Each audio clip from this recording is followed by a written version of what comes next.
कौन सा समाचार रहा सुर्खियों में, किस घटना को नहीं मिल पाया मीडिया में स्थान, कौन सी खबर सही जगह से चूकी, क्यों चली गई फ्रंट पेज की न्यूज भीतर के पन्नों पर, कौन से लेख का क्या है सार, क्या रहा हर दिन का खास, आप देखेंगे सलिल संदेश के साथ। अब प्रस्तुत है सोशल मीडिया के हर प्लेटफॉर्म पर मोदी का समाचार लोक। नमस्कार, सलिल संदेश के समाचार प्रभाग में आपका स्वागत है। मैं मोहनलाल मोदी आज फिर समाचार समीक्षा को लेकर आपके सामने उपस्थित हूँ। रोजाना की तरह शुरुआत दैनिक भास्कर से करते हैं। प्रथम पृष्ठ विज्ञापन के लिए प्रस्तुत है, उसके लिए भास्कर को बधाई। और सेकंड पेज पर एक खबर है, सेंट्रल पेज है ये सेकंड का। पाक सऊदी में सैन्य करार, भारत बोला हम खुद सक्षम। दरअसल ये एक लामबंदी है वैश्विक स्तर पर, इसका आधार है मुस्लिम कंट्रीज। अब यहाँ बात उठती है कि जब पूरे विश्व में कहीं ईसाई एकजुट हो रहे हैं तो कभी मुसलमान एकजुट हो रहे हैं, तो फिर भारत में जब हिंदू एकजुटता की बात करता है तो फिर अन्य लोगों को तकलीफ क्यों होती है। केवल मुस्लिम होने के आधार पर ही तय करता है कि यदि पाक पे हमला हुआ तो सऊदी से अपने ऊपर हमला मानेगा, और सऊदी पे हमला होता है तो पाक से अपने ऊपर हमला मानेगा। तो अब भारत का चिंतित होना स्वाभाविक है कि आए दिन जब आतंकवादी हमारी सीमाओं में घुसपैठ करते हैं, नरसंहार जैसी घटनाओं को अंजाम देते हैं, तो जब जवाबी कार्रवाई में सर्जिकल स्ट्राइक, एयर स्ट्राइक या सिंदूर ऑपरेशन होता है तो फिर इस पर हमारा मित्र कहा जाने वाला सऊदी अरब कौन सा कदम उठाने वाला है। सेकेंड फ्रंट भास्कर का, इसकी लीड स्टोरी राहुल गांधी की है। राहुल गांधी ने एक बार फिर ईसी यानी कि इलेक्शन कमीशन पर आरोप लगाए हैं, कांग्रेसियों के वोट ऑनलाइन हटाए। ये बड़ी है ना, हरि अनंत हरि कथा अनंता, ये वाला पैटर्न चल रहा है कांग्रेस का। यहाँ शायद चुनाव आयोग भी उनसे कह चुका है कि यदि आपके पास कुछ ऐसे फैक्ट हैं जो चैलेंजिंग अवस्था में है तो आप हमें दें, और यदि हम लगता है कि हम काम नहीं कर रहे हैं तो फिर अदालत का दरबार खटखटाएं, ताकि एक लड़ाई का निर्णायक स्वरूप लोगों के हित में सामने आ जाए। तो राहुल जी ना तो कोर्ट में जाते हैं और ना ही लिखित में कोई आरोप प्रत्यारोप की चार्जशीट देते हैं, लिहाजा ये शाब्दिक युद्ध चुनाव आयोग और राहुल गांधी के बीच बना हुआ है। एक और खबर है, इसे सेंट्रल न्यूज बोलेंगे इस पेज की।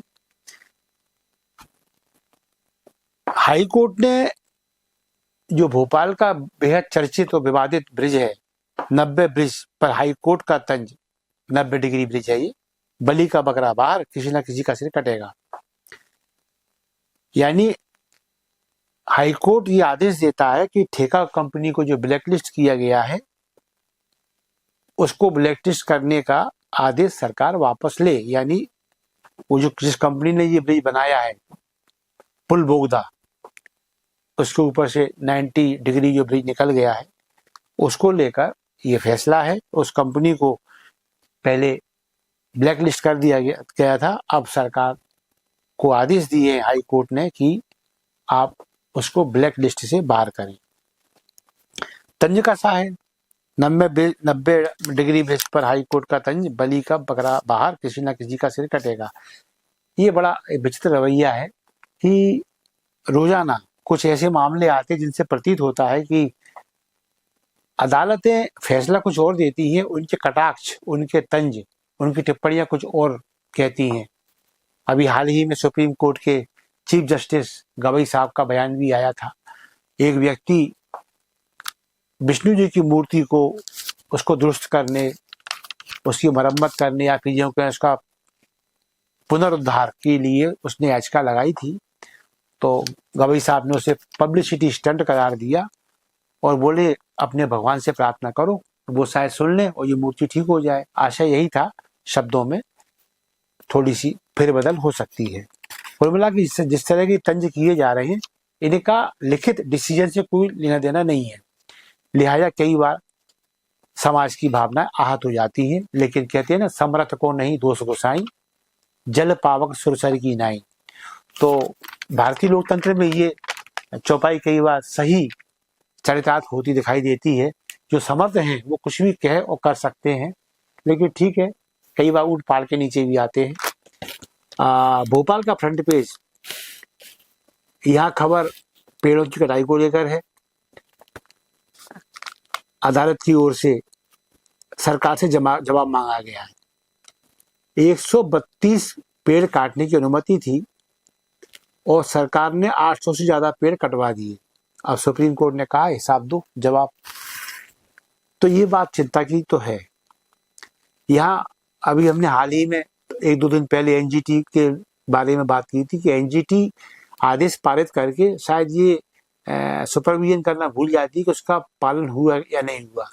लिहाजा बाद में नोटिसबाजी होती रहती है। सरकार को जो अच्छा लगता है सरकार करती है, अतिक्रमणकारियों को जो अच्छा लगता है वो करते हैं। अब मामला आ गया है पेड़ काटने का, तो पेड़ के मामले में भी ऐसे ही है कि कभी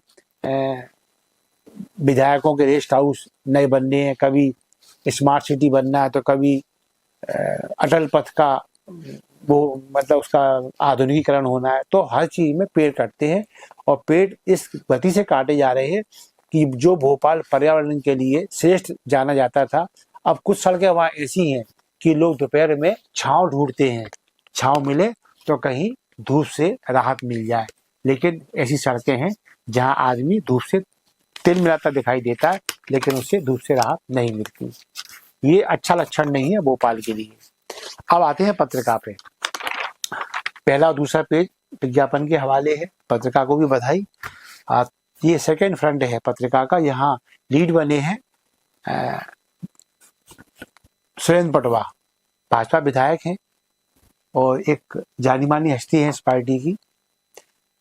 तो कोर्ट संबंधी मामला, चेक बाउंस होने के कई मामले, शायद 19-20 मामले हैं चल रहे हैं इनके खिलाफ। और कल कोर्ट ने टिप्पणी की इनको लेकर। उनसे पूछा, आप इतने बड़े हो गए कि टीआई को घर से भगाएंगे, वारंट तामील नहीं करने देंगे। और वकील से पूछा, पटवा साहब के वकील से पूछा, क्यों ना इन्हें जेल भेज दें। तो कुल मिला के ठीक है, ये एक अकड़ आईएएस, आईपीएस और आई नेताओं में देखने को मिली है। ये कई बार वो अदालती समन्स और तामीलों को लेकर गर्म भी होते देखे गए हैं। और जब बात वारंट्स की आती है, चाहे वो वारंट जमानती हो या जमानती, उसको लेकर एक ऐंठ होती है इस विशिष्ट वर्ग में कि हम क्यों हाजिर हों। और जब हाजिर होते हैं तब अदालत को लगता है कि बढ़िया मौका है इनको नापने का, तो अदालत भी अपनी मनमाफिक टिप्पणियां इन पर करती है, करने से बाज नहीं आती। तो कुल मिला के यही है कि उनकी जमानत हो गई है और बस वही तारीख पे तारीख चेक बाउंस के मामले हैं। तो आगे पीछे सेटलमेंट के रास्ते शायद हो सकता है ये रास्ता क्लियर हो जाए। एक खबर छोटी सी है, ये 4 लाइन की खबर है, मीडिया को लेकर है ये खबर हालांकि, लेकिन मीडिया ने ही इससे सिर्फ 4 लाइनें दी है। मुझे लगता है पत्रकार ने ही दी है और शायद पता नहीं किसी अखबार में, कम से कम मेरी नॉलेज में नहीं आई। ये खबर है, खबरों पर रोक का आदेश रद्द। ये जो दिल्ली की रोहिणी जिला अदालत है, उसने अडानी जो यहाँ अपने देश के बड़े उद्योगपति हैं उनको लेकर ये मामला, ये फैसला सुनाया है कि उनकी खबरों को लेकर यानी सरकार की ओर से कोई आदेश पारित हुआ, ये आदेश निचली अदालत द्वारा दिए गए आदेश पर आधारित था कि अडानी समूह के बारे में मान हानिकारक प्रकाशनों पर रोक लगाई जाए। जाहिर है पत्रकार ऊपर की अदालत में गए और ऊपर की अदालत ने यह आदेश दिया है कि निचली अदालत ने जो रोक का आदेश दिया था खबरों पर, उसे निरस्त किया जाए। पत्रकारिता में ये बड़ा चैलेंज होता है, जब आप किसी समर्थ के खिलाफ, सामर्थ्यवान के खिलाफ कुछ छापने का प्रयास करते हैं तो उनकी पकड़, उनकी पहुंच इतनी मजबूत, इतनी ऊपर तक होती है कि वो मीडिया को भी प्रभावित करने से बाज नहीं आते। और यही दिल्ली में हुआ। कुछ पत्रकारों को नोटिस दिए गए थे कि वो अडानी समूह, हालांकि वो पत्रकार भी कल अडानी का नाम लेने से डर रहे थे सोशल मीडिया पर, लेकिन हाँ, इस आशय के नोटिस उनके पास आए हैं। ये उन्होंने सोशल मीडिया पे माना कि हमें अब अडानी समूह के खिलाफ खबरें नहीं छापनी है। इस आशय के नोटिस पहुंचे थे, लेकिन अब जो ऊपरी अदालत है जिला स्तर की, उसने ये क्लियर कर दिया है कि वो रोक हटाई जा रही है। नव भारत का जो सेकंड फ्रंट है, फर्स्ट फ्रंट तो विज्ञापन को समर्पित है, सेकंड फ्रंट पर एक खबर है, ये कल का कवरेज है जब रघुनाथ शाह और शंकर शाह इनका वहां पे पुण्यतिथि का दिन था। ये दोनों पिता पुत्र ऐसे जाबाज देश के सिपाही है जिन्होंने देश को आजाद कराने के लिए अंग्रेजों से लोहा लिया, और अंग्रेजों को ये इतने खटके कि जब अंग्रेजों के हाथ ये दोनों पिता पुत्र पड़ गए तो उन्होंने दोनों को तोप के मुहाने पर बांध दिया गया और फिर तोप में बारूद भर के उसमें आग लगा दी गई। इन दोनों पिता पुत्र के चीथड़े उड़ गए। लेकिन ऐसे ही वीर जांबाज सिपाहियों की वजह से आज हम आजाद हैं और आजाद भारत में सांस ले रहे हैं। ऐसे में जब पता लगता है कि कुछ लोग या कोई पार्टी विशेष ये कहती है कि देश को हमने आजाद कराया, तो बड़ा तरस आता है उनकी इस विद्रूप राजनीति पर कि फिर रघुनाथ और शंकर शाह जैसे इन सेनानियों को क्या करें। अब इसके बाद भी यदि ये गाना बजता है, दे दी हमें आजादी बिना खड्ग बिना ढाल, तो फिर तरस आता है इन गानों पर भी और गाने बजाने वालों पर भी और बनाने वालों पर भी कि ये गाने बन कैसे गए और चल कैसे गए। एक खबर अंदर के पेज पर है, पेज नंबर 5। ये खबर की विशिष्टता है जो हमें 5 नंबर पेज पर खींच लाई है। यहाँ एक चुनावी फंडा टैगलाइन है और ये खबर है बिहार के चुनाव से संबंधित। यहाँ बेरोजगारों को प्रति माह 1000 रुपया देने का ऐलान किया है नीतीश सरकार ने। अब ये खबर चुनावी रेवड़ी नहीं तो और क्या है। हालांकि कई बार स्वयं भाजपा भी ऐसी टिप्पणी करती रही है कि चुनावी रेवड़ियां, मुफ्त की रेवड़ियां, ये बांटना सरकारी खजाने के हित में नहीं और ना ही देश के हित में है।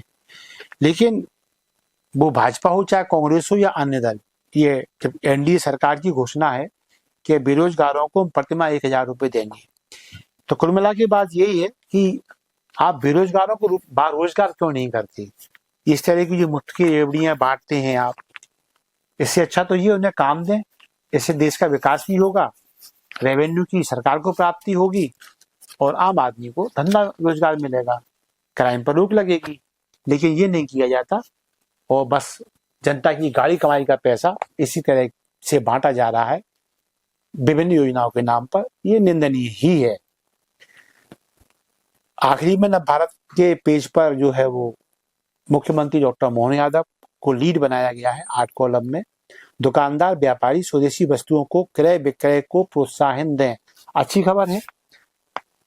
विदेशी जो हम पर अटैक होते हैं आर्थिक स्तर पर, स्वदेशी उन्हें रोकने के लिए ब्रह्मास्त्र का काम करता है। देश के प्रधानमंत्री नरेंद्र मोदी भी स्वदेशी को लेकर अभी अपने जन्मदिन पे अपील कर चुके हैं। वो लगातार करते आए हैं, स्वदेशी अपनाइए, हमारे यहाँ वही चीज खरीदी जाए जिसके रॉ मटेरियल में हमारे कुशल कारीगरों के पसीने की खुशबू आती हो। तो यदि स्वेच्छा से व्यापारी और उपभोक्ता, इनके साथ उद्योगपति स्वदेशी के आह्वान को अपनाते हैं, निसंदेह हम बड़े बड़े प्रतिकूलताओं से लड़ने में अपने को सक्षम साबित कर पाएंगे। दैनिक जागरण फर्स्ट और सेकंड पेज विज्ञापन को समर्पित है। अब हम आए हैं दैनिक जागरण के सेकंड फ्रंट पर। बड़ी मार्मिक खबर है। खबर तो और भी है लेकिन इसमें से मार्मिक खबर को मैंने चिन्हित किया है। आंखों में मिर्च झोंक के बेटी को चाकुओं से गोद दिया एक पिता ने। इस खबर को चिन्हित करने का आशय बस ये है कि नशा कितना निर्दयी और निष्ठुर होता है। शराब की आदी पिता ने बेटी को सिर्फ इसलिए चाकुओं से गोद दिया और उसकी आंखों में इसलिए मिर्ची झोंक दी क्योंकि पिता शराब के लिए पैसे चाहता था और बेटी अपनी खून पसीने की कमाई शराब में उड़ाने से पिता को रोक रही थी। ये आए दिन का झगड़ा था। बेटी ये दुकान पे बैठती है, 2 पैसे कमाती है, पिता आता है दुकान पे जबरन बैठता है, गले से पैसे निकालता है, शराब पी के पड़ा रहता है। कल भी ऐसा ही हुआ, पैसे निकालने आया था, बेटी ने रोका तो पिता ने उसकी आंखों में मिर्ची झोंक दी और चाकुओं से उसे गोद दिया, लड़की की मौत हो गई। कुल मिला के शराब या अन्य नशा ये पैशाचिक प्रवृत्ति को बढ़ावा देते हैं, राक्षसी प्रवृत्ति को बढ़ावा देते हैं। यदि इस नशे से बचा जाए तो हम अपने परिवार को, अपने समाज को, अपने देश को इन विद्युक्ताओं से बचा पाएंगे, प्रतिकूलताओं से बचा पाएंगे। पर इसी के साथ समाचार समीक्षा का समापन। हम कितना जन सरोकार को स्पर्श कर पाए, आपके लाइक, आपके कमेंट्स के रूप में हमें जानकारी मिलती रहेगी। सलिल संदेश आपका अपना चैनल है, इसी सब्सक्राइब करते रहें, खबरों को वायरल करें। कल फिर उपस्थित रहूंगा, तब तक की आज्ञा दीजिए। नमस्कार, जय हिंद, जय भारत।